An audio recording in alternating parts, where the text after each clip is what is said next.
Dans le temps d'avant le temps, quand la terre était ronde, quand les poules avaient des dents, la terre était peuplée de géants qui allaient, qui venaient, qui marchaient tout autour de la terre.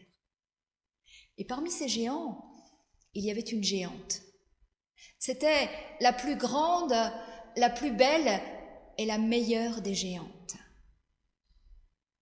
Un jour, les géants ont été fatigués de marcher.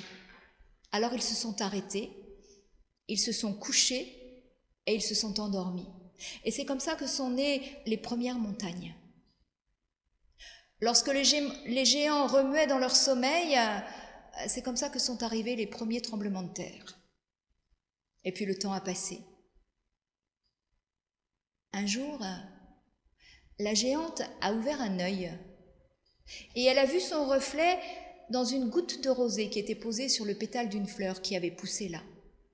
Et la géante est rentrée tout entière dans la goutte de rosée. Alors, comment une géante aussi grande peut rentrer dans une goutte aussi petite, ça, l'histoire ne le dit pas.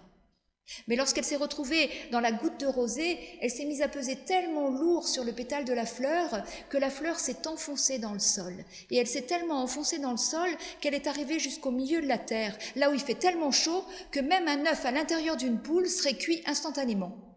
Et la goutte de rosée avec la géante à l'intérieur s'est retrouvée au milieu de la terre, et là, elle a explosé en milliards de petits morceaux et s'est répandue partout sur la terre. Et les milliards de petits morceaux se sont posés sur chacun des hommes, des femmes et des enfants qui peuplaient la terre.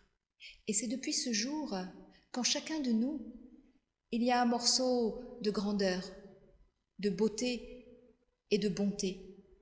La grandeur, la beauté et la bonté de la géante.